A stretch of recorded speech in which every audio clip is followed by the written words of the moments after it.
Bienvenidos a Desvelando Noticias.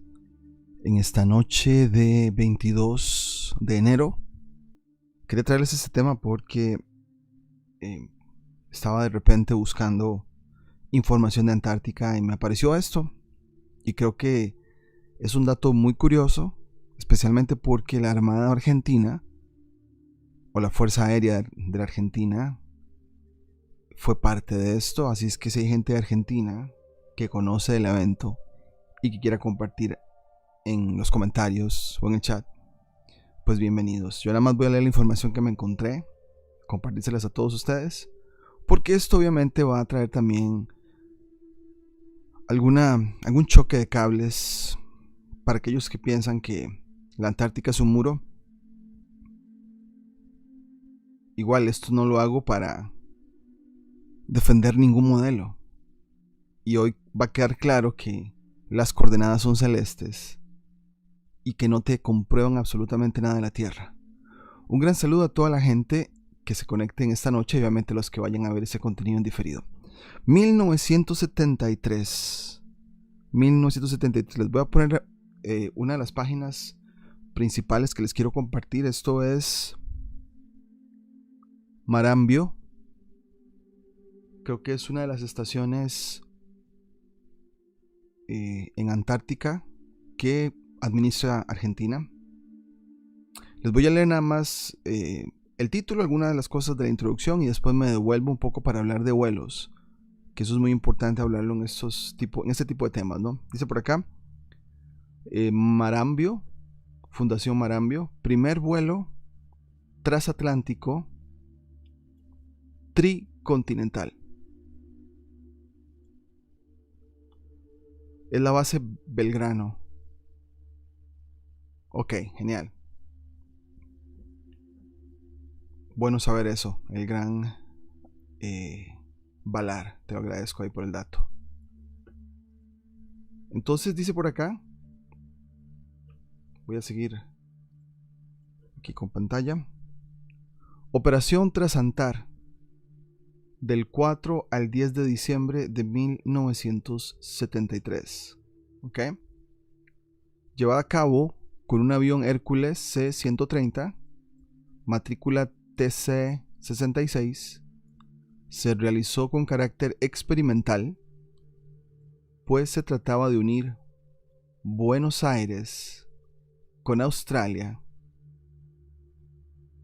y Nueva Zelanda, pasando por el Polo Sur, el famosísimo Polo Sur, cuestionable Polo Sur.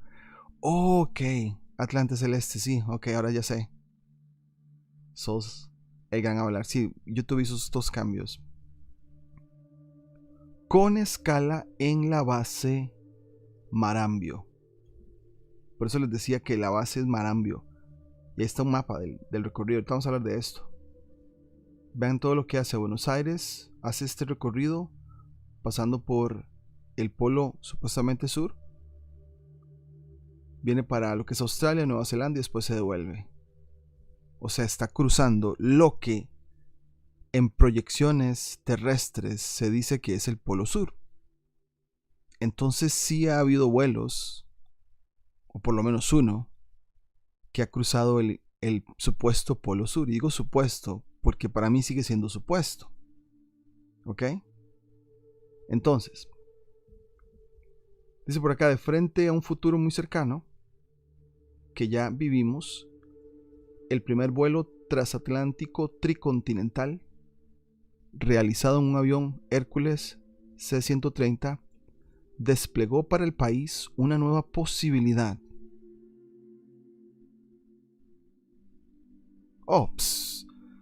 Por supuesto, Emiliano.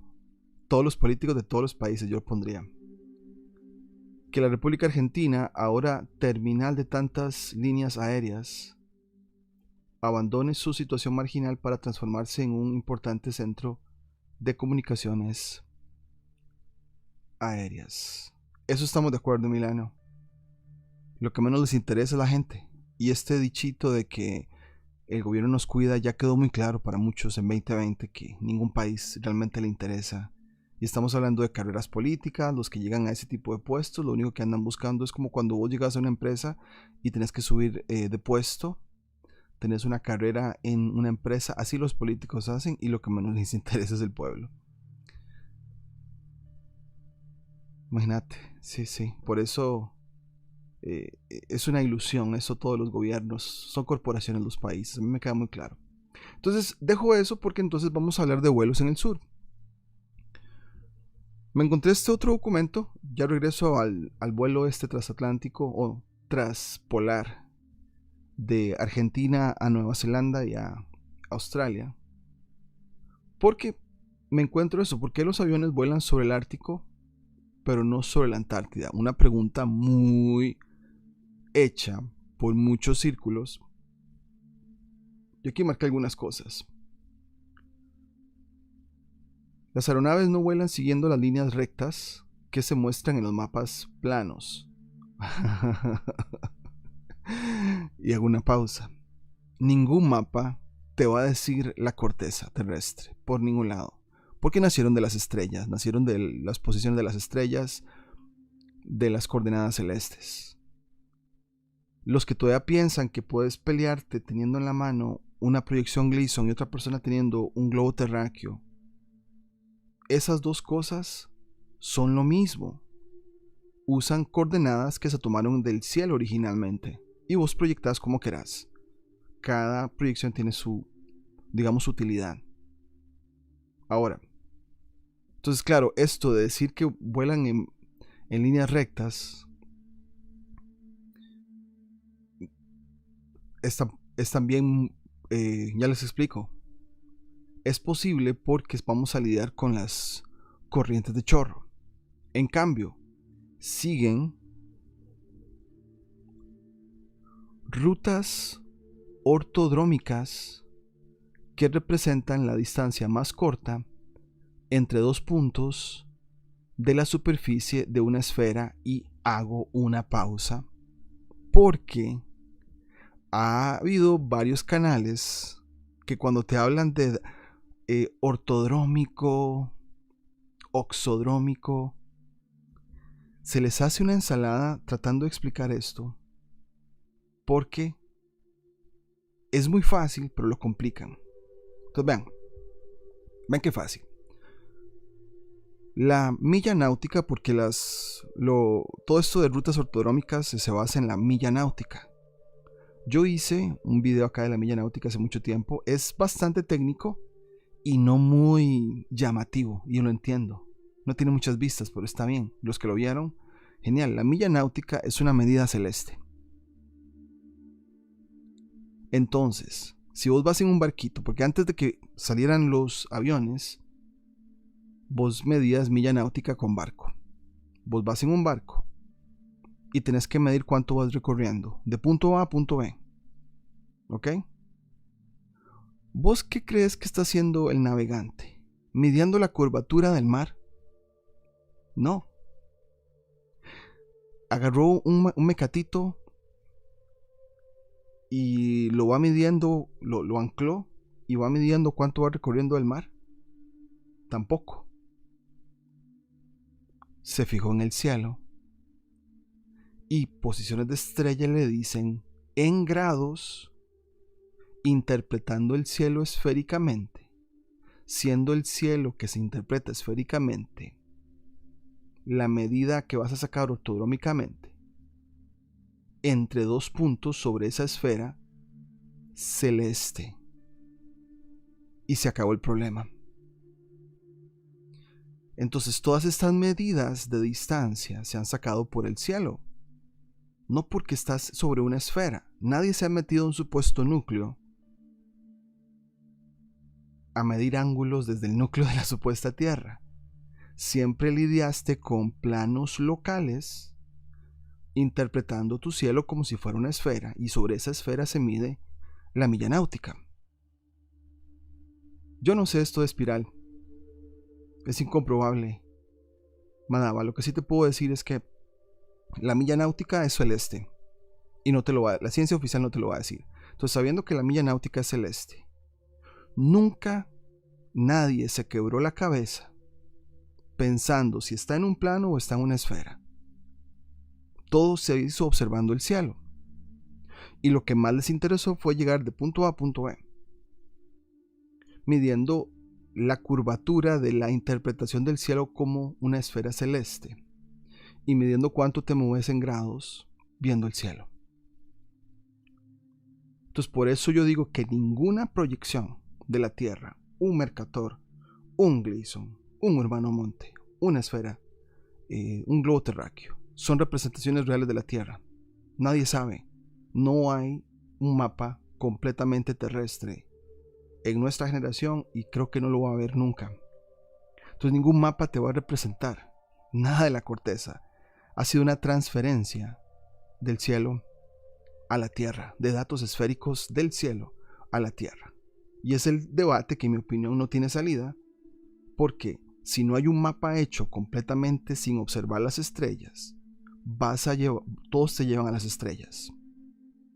Entonces esto de las rutas ortodrómicas, ¿ustedes creen que es que se las pasan midiendo una curvatura terrestre? No, todo es midiendo las curvaturas de interpretación de la esfera celeste y de ahí se mide la milla náutica. De hecho, la milla náutica es una medida en grados, no es de medidas terrestres.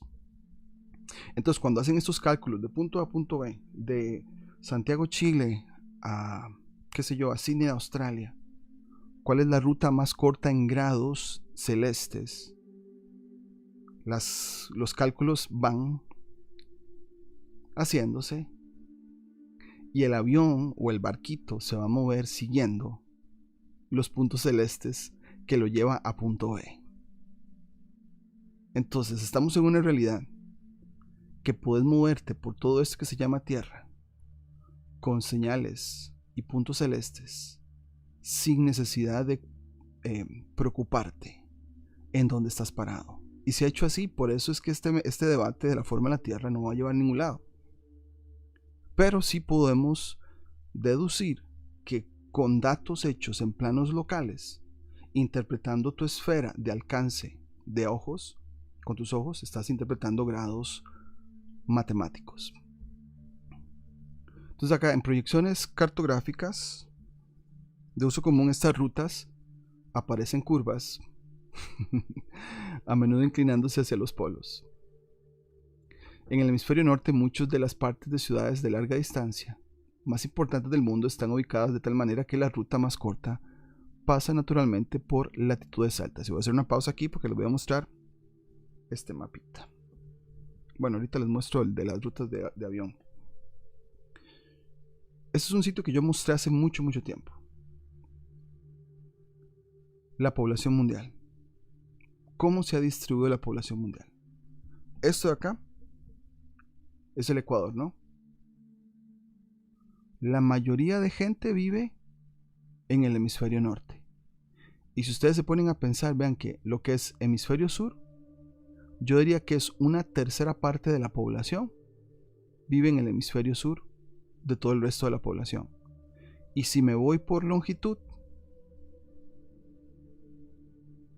¿qué pasa?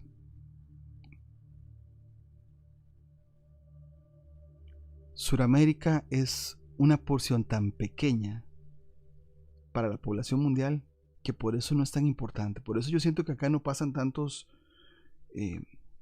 eventos bélicos, entre comillas, porque para mí son espectáculos narcisistas de los que están supuestamente allá arriba en el poder, solo para enaltecerse, etcétera. Pero por eso yo siento que acá no hay tanta acción bélica a como si la hay en el Medio Oriente y en otras partes del mundo, que hay mucha población. El número de población definirá la intensidad de eventos. Y Suramérica somos, bueno, yo me considero, porque les estoy hablando a mucha gente de Suramérica, es una parte muy poquita de la población en comparación al resto de la población. Y alguien me había dicho hace mucho tiempo de que aquellos que designaron las personas cuánto poblar de una población, valga la redundancia, la cantidad de países y todo esto, va de la mano de cómo distribuyen a la gente. Entonces, sabiendo que el sur hay muy poca población. Venimos a esto. Bueno, Centroamérica es parte del hemisferio norte. Madaba. ¿Qué pasa? Ven ahí, otra vez. La población en el hemisferio sur es muy poca. Te estoy diciendo una tercera parte, puede ser incluso menos. ¿No? Porque entonces venimos a esto. Un mapa de vuelos comerciales. Estamos frente a una realidad donde la mayoría de la población vive en el hemisferio norte. La mayor cantidad de rutas aéreas se da en el hemisferio norte. Y hay muy pocas rutas de vuelos en el hemisferio sur. Y muchas de ellas te tienen que hacer conexión en el norte. Ven acá. Ahora, ¿por qué se tiene que hacer conexión en el norte? Por un asunto de costos y un asunto de practicalidad. Si ya hay cientos de vuelos, porque la cantidad de gente vive en Europa, muchísima, saliendo a cada rato, y vos tenés que moverte, qué sé yo, aquí de Sao Paulo a Sydney, a nivel de costos de operación, le sale más fácil a una aerolínea tirarte a Europa, hacer estas conexiones para que después llegues a Sydney. Ahora, puedes encontrarte que por temporada, y ahorita vamos a hablar de las corrientes de chorro, hay un vuelo directo que te encontres. Pero esto de los vuelos, yo lo hice antes, se lo documento rápidamente. Cuando llega ¿cómo se llama este muchacho? El Fractor, el español. Quantum Fractor, que supuestamente él está defendiendo el modelo esférico y, y te tira vuelos de este a oeste, de oeste a oeste. Ahorita hablo de eso. Y después ves a un terraplanista por ahí que dice que se va a poner a pelear con que los vuelos no aquí allá. Los dos están yendo a un callejón sin salida. Ya les explico por qué. Porque los vuelos varían. Si yo busco un vuelo en 2026 y lo comparo con vuelos que yo busqué en 2023, van a variar. Y si comparo un vuelo en 2019, van a variar. Rutas cambian o no están disponibles en el mes que estás buscando. También tiene que ver mucho el verano austral, la cantidad de vuelos disponibles. Entonces hay un montón de variables que la gente nunca te va a hablar. Ambos bandos que se pelean con esto de los vuelos no te van a hablar, mira, es que si hago un vuelo, y nadie se va a tomar el tiempo de hacer, qué sé yo, una búsqueda de vuelos por 5 años, ver las diferencias y sacar mejores conclusiones que simplemente tirarle la piedra al otro. Pero bueno, vemos que en el sur hay muy pocos y usualmente se abren porque es verano austral. Pero en el norte, como hay tantas conexiones y hay tantas ciudades grandes cercanas, siempre hay continuidad de vuelos incluso en inviernos. Que vamos con ese tema por acá. Vamos aquí. Dice: los vuelos que conectan aeropuertos importantes como el Aeropuerto Internacional John F. Kennedy de Nueva York, el Aeropuerto Internacional de Hong Kong, el Aeropuerto de Londres, el Aeropuerto de Haneda de Tokio, el Aeropuerto de O'Hare de Chicago, Aeropuerto Internacional de Pekín, suelen utilizar esta ruta transártica o transártica, perdón, ahí me disculpan la confusión, transártica, de que tengas que volar por latitudes muy arriba, cercanas al supuesto, y digo supuesto porque no hay evidencia tampoco del Polo Norte. Yo hice acá un video donde busqué muchas expediciones en el Polo Norte, esperando que los que estaban en expedición te mostraran un GPS con la coordenada 90 y ninguno mostró el GPS, entonces no les creo. Entonces esto de que ha habido expediciones y que han llegado, ninguno de los videos me muestra pruebas, pero bueno. Pero les vuelvo a decir esto, todas las coordenadas en sí son celestes. Entonces claro, esto reduce la distancia total en cientos de millas en comparación con alternativas de latitudes más bajas. Entonces si tenés diferentes ciudades en latitudes altas en el norte, veámonos al mapa, perdón, acá. Si tenés diferentes ciudades que conectan a muy corta distancia las vas a usar continuamente. Sí, gracias ahí por la corrección. Entonces tiene mucho sentido que por la cantidad de población, la cantidad de ciudades grandes, hayan conexiones de vuelos múltiples, muchísimas, continuas, y que se usen latitudes altas, tocando el supuesto Polo Norte, ¿no? ¿Ok?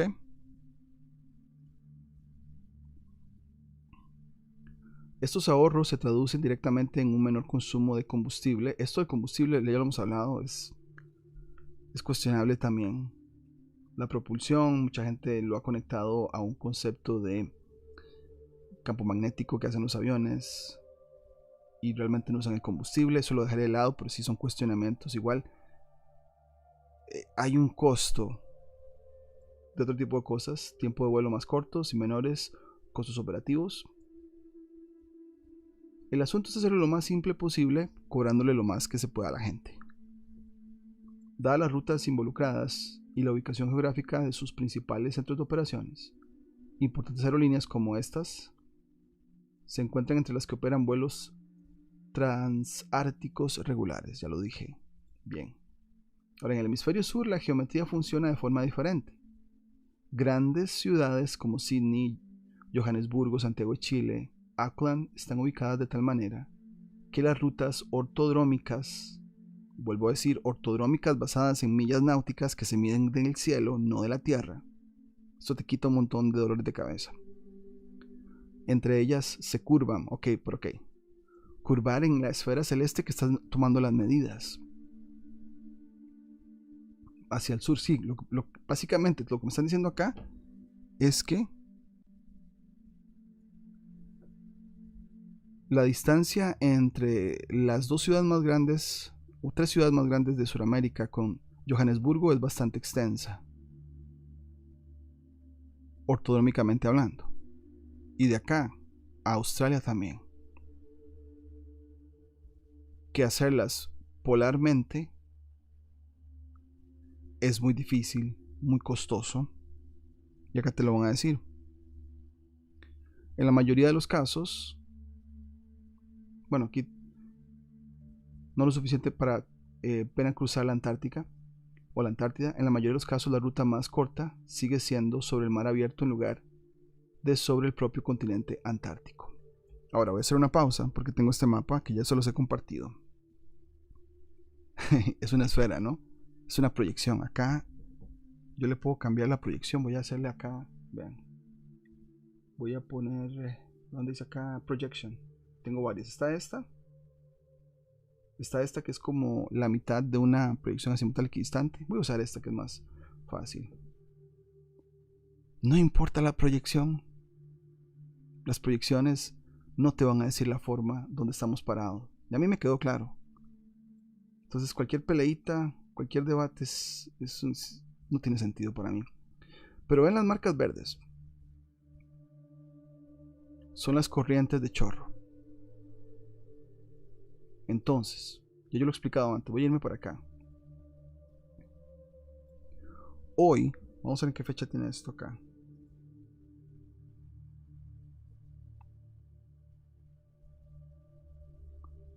...22 de enero de 2026. Hoy, el día de hoy.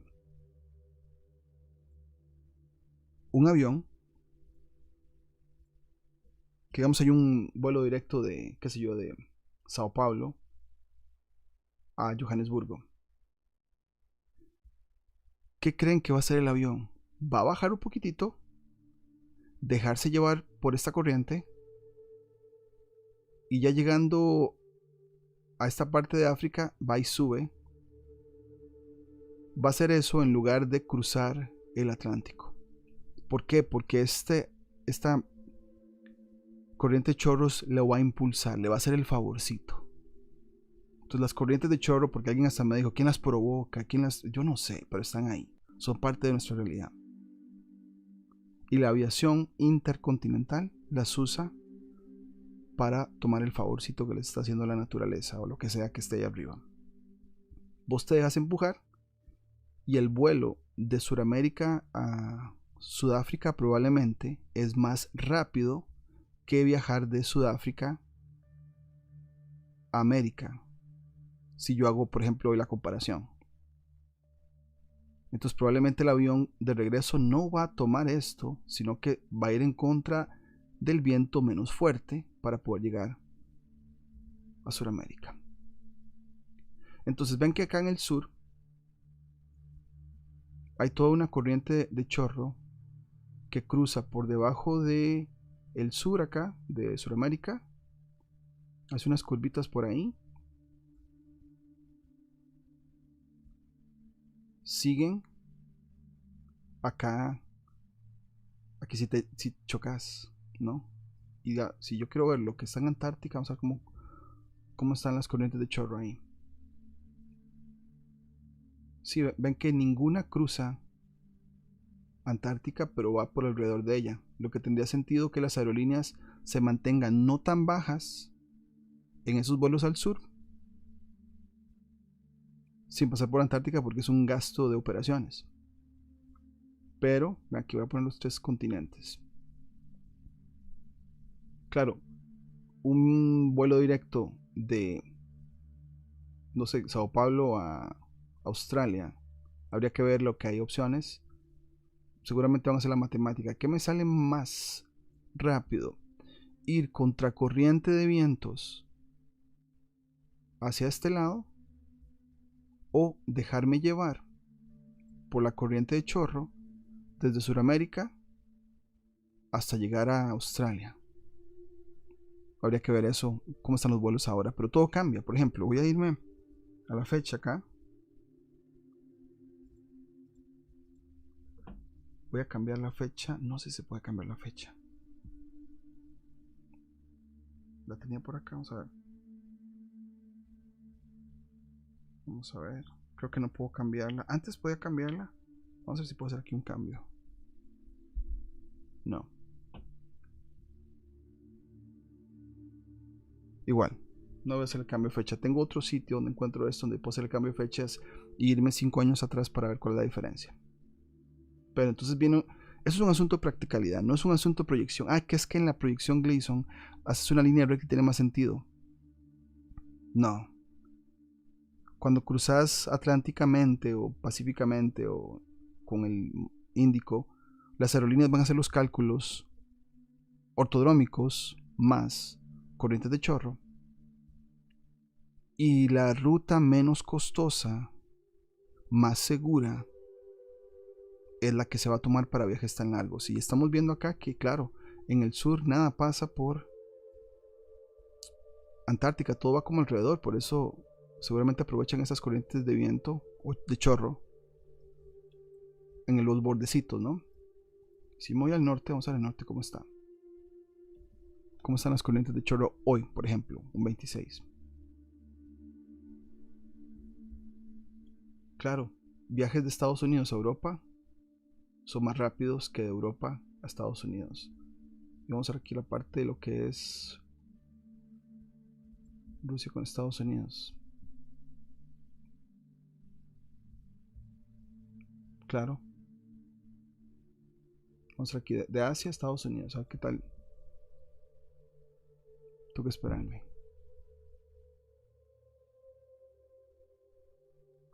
Claro, ahorita viajar de Estados Unidos a Asia probablemente venga acá. Un día como hoy, esto cambia. En 2 años va a cambiar las corrientes de chorro, especialmente cuando hay fenómeno del niño, fenómeno de la niña. Yo puedo salir, me meto esta curvita, me meto esta corriente, me jala para acá y después logro pasar para meterme en esta corriente que me empuje si quiero ir a estas partes de Asia Menor, ¿no? Pero todo tiene que ver con las corrientes de chorro. De hecho voy a dejar este link en la descripción. Ustedes pueden ahí hacen una búsqueda de un vuelo y lo que se te ofrece hoy lo comparas con corrientes de chorro y va a tener mucho sentido. Pero haces lo mismo, la misma comparación en 2 años y no va a ser lo mismo. Algunas corrientes de chorro cambian. Entonces, para tenerlo en cuenta. Ahora, con esto en mente, Por acá marqué otras cosas que no voy a leer. Vamos a ver acá. América del Norte, Europa, Asia juntas representan la gran mayoría de los viajes aéreos del mundo porque la cantidad de personas que más viven en el mundo es en esas partes.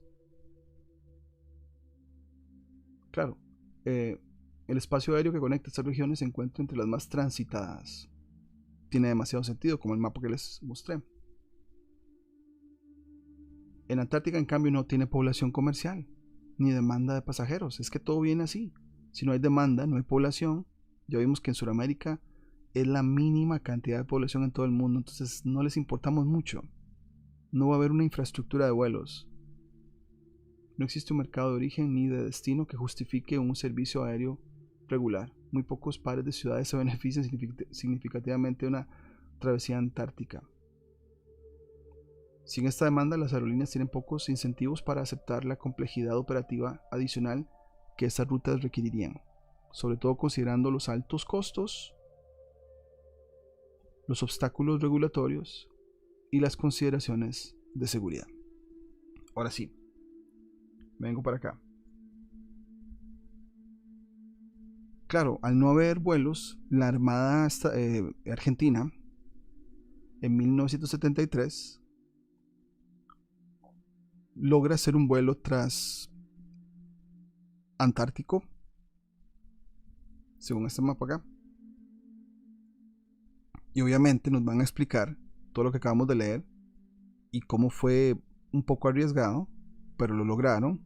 Obviamente esto tiene también una agenda muy nacionalista de que potencia en Sudamérica, ¿no? Y que Argentina aquí, Argentina allá. Pero igual todo para que los que están en la carrera política sigan hacia adelante y el pueblo siga muriéndose de hambre. Vamos acá. Nuestros aeródromos pasaron a ser de tránsito en lugar de aeródromos terminales. Es decir, que el mundo ahora no termina allá abajo. Australia, Nueva Zelanda, Oceanía son vecinos nuestros vía Antártida. Preparativos por acá. El vuelo por sobre el Polo Sur fue logrado tras una cuidadosa planificación en la cual se vertió toda la experiencia de la Fuerza Aérea Argentina que posee sobre operaciones en la Antártida. Largos años de vuelos realizados por aviones de la Marina y la aviación proveyeron los datos necesarios para que nada quedara librado al azar. Ese factor terrible que los antárticos eliminan de todos sus proyectos. El azar es la puerta por la cual entraron tantas tragedias en la Antártida. Porque de hecho si hay un vuelo por ahí que también no tuvo mucha suerte tratando de hacerlo. Creo que fue de Nueva Zelanda a Sudáfrica, no recuerdo, por ahí está. Pudo recordar el brigadier Fautario mientras comentaba la realización del vuelo transpolar. Apenas decidido el asalto sobre el polo, con carácter de urgencia extrema se planteó la solución de tres problemas.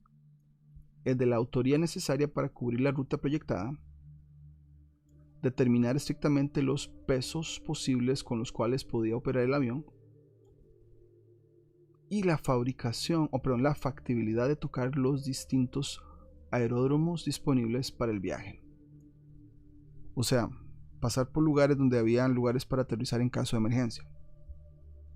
Inicialmente se reconoció la necesidad de elevar de 20 horas la autonomía de Hércules, que tiene capacidad para volar 13 horas sin necesidad de reabastecerse. Entonces hacer todo lo posible para que el avión pudiese volar por 20 horas.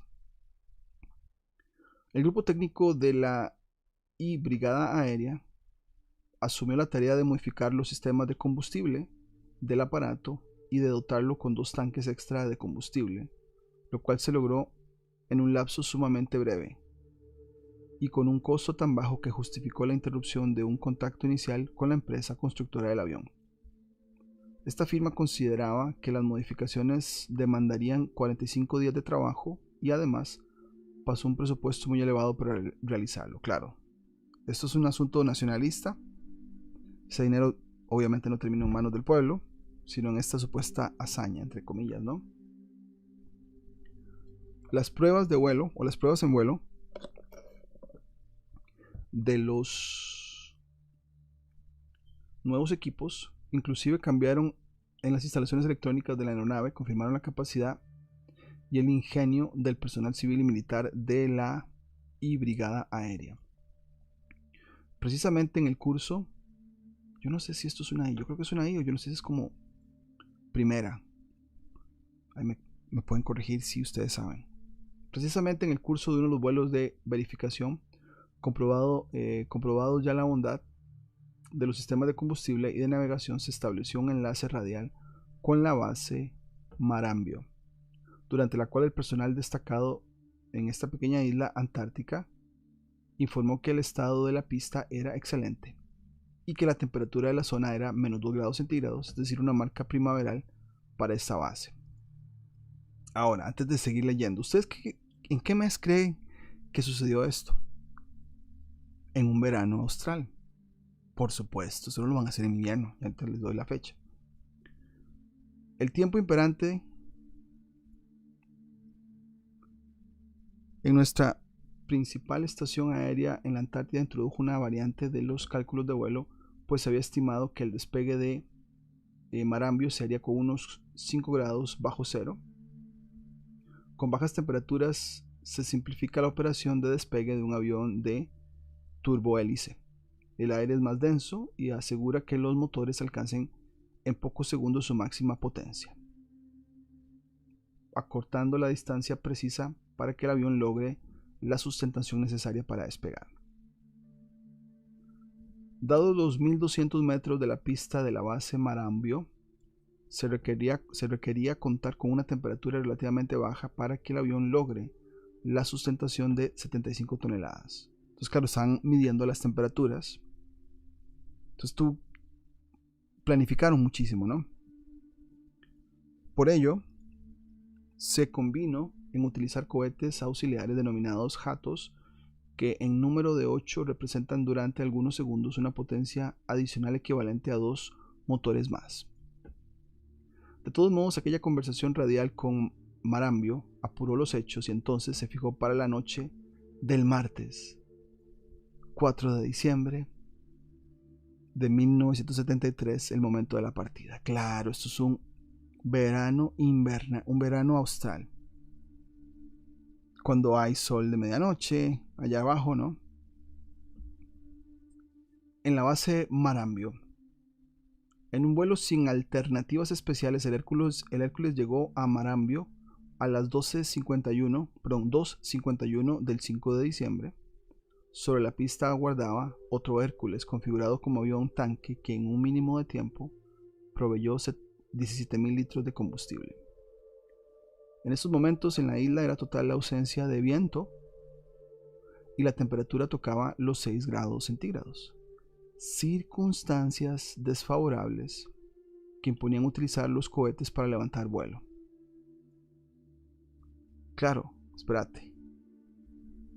Ausencia de viento, no hay impulso y la temperatura era un poco baja, ¿no?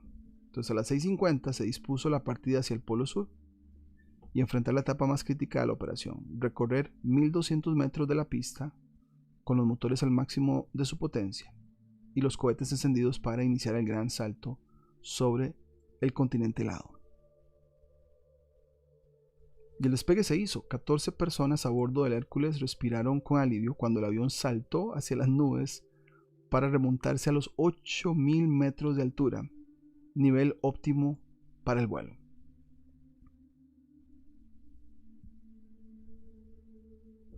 Esta lectura que estoy pasando es del sitio oficial de la base argentina, para que sepan, ¿no? Dice: sobre la meseta polar. El vuelo entre Marambio y Canberra duró 17 horas 54 minutos.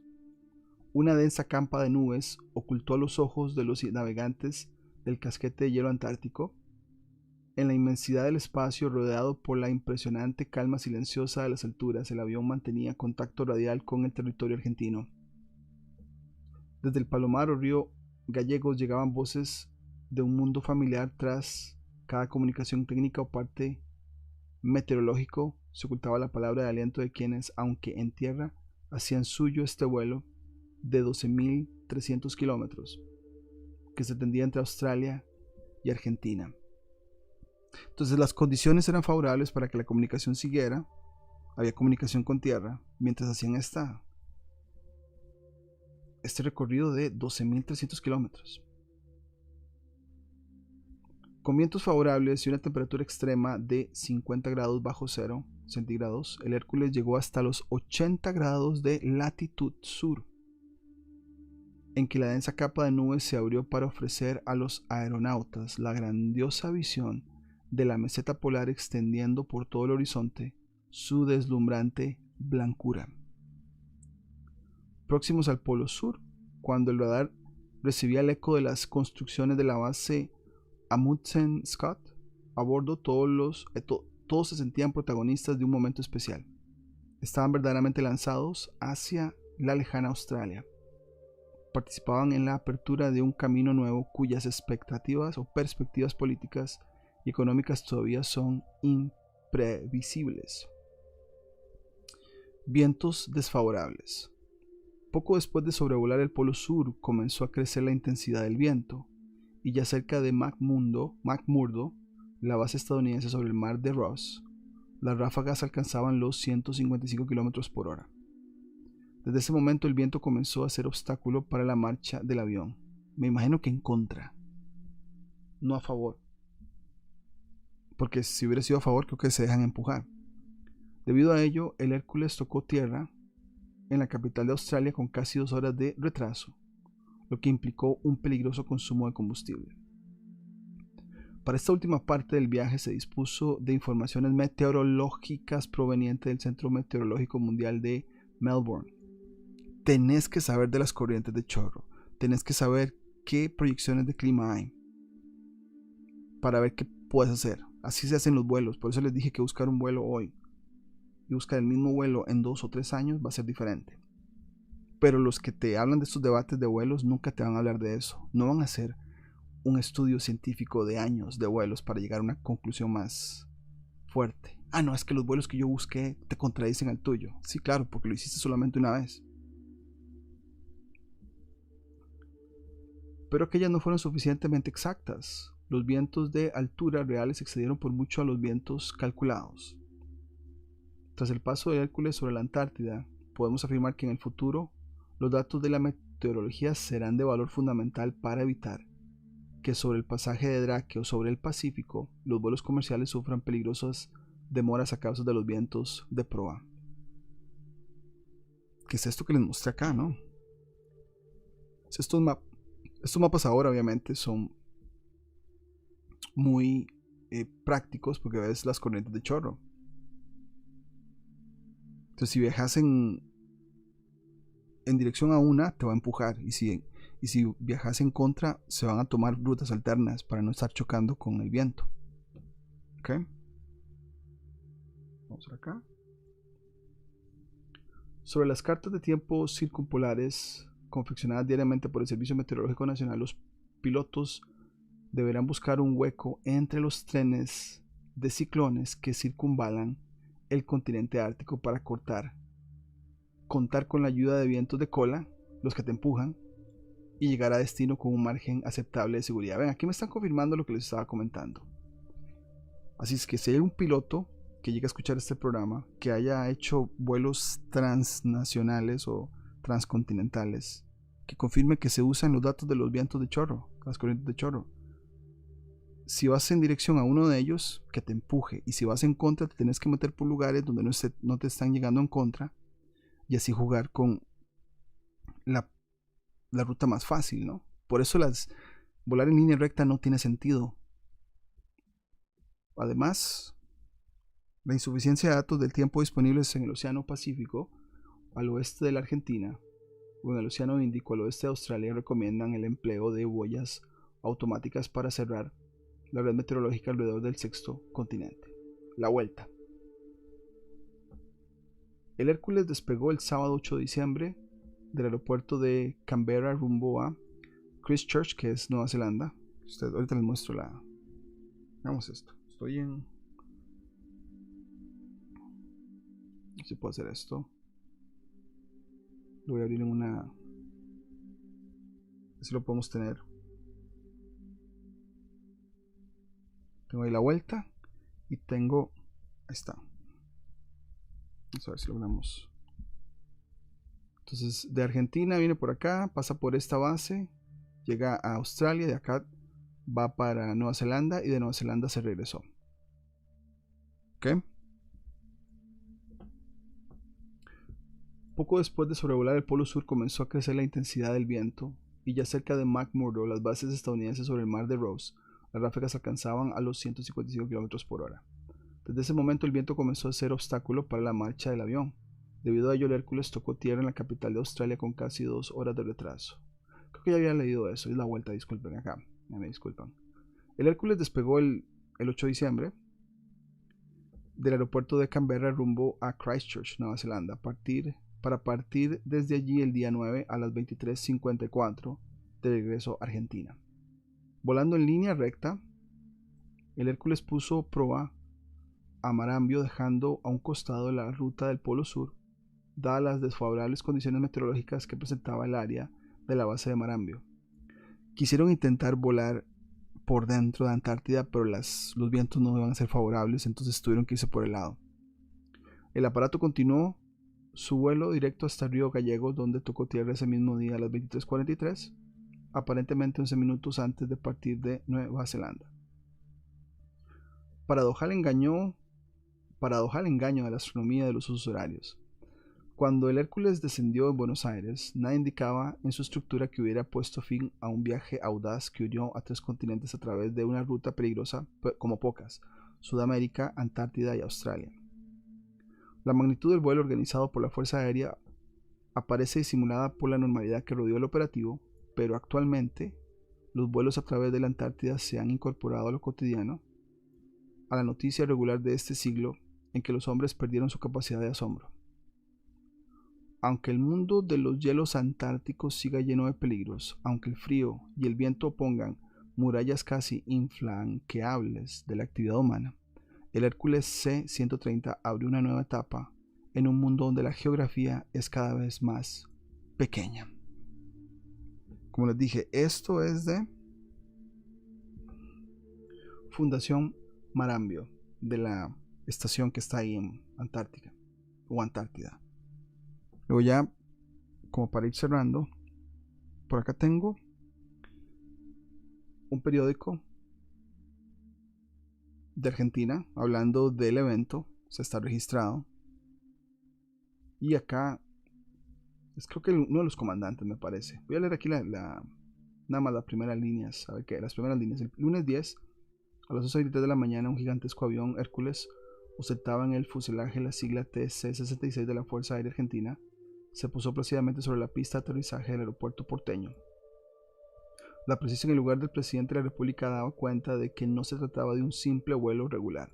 A bordo de la máquina, 14 tripulantes del arma, liderados por su comandante en jefe, el brigadier general Héctor Luis Fautario, acababan de concretar una hazaña sin precedentes en la historia de la aviación mundial. 15 horas de marcha neta. Acá te hablan del Polo Sur. Les dije supuesto Polo Sur. Hasta que alguien me muestre una expedición donde con un GPS me digan que es la latitud 90, va a ser un poco creíble. No digo completamente, pero creíble.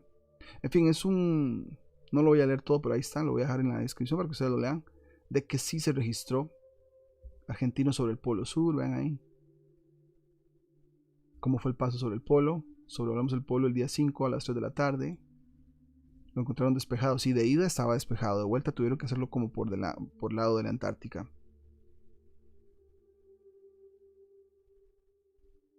Dice que llegaron al 80, que fue lo que estaba reportando el otro sitio, pero bueno. Ahí se los dejo para que lo vean y con esto podemos... Ahí está el mapita. Entonces está registrado. La Armada Argentina intentó hacer esto, les funcionó. No sé si comercialmente se está haciendo esto, quizá militarmente ya lo están haciendo. Pero hay una prueba de que sí se intentó cruzar Antártida de Argentina a Australia, a Nueva Zelanda y de regreso a Argentina. Creo que es en diciembre de 1973, que fue lo que les puse acá. Entonces todos esos links se los voy a pasar a ustedes, pero esto de la corriente de chorros para mí me dio muchas respuestas, porque entonces explica que muchos vuelos de emergencia son porque las corrientes de chorro pasan por ahí, no porque en línea recta tiene más sentido una proyección más que la otra, porque te vas a encontrar en situaciones donde uno que defiende la tierra esférica te dice, no, es que en mi mapa el avión sí tiene sentido y el otro no. Siempre van a encontrar que unas funcionan, otras no funcionan.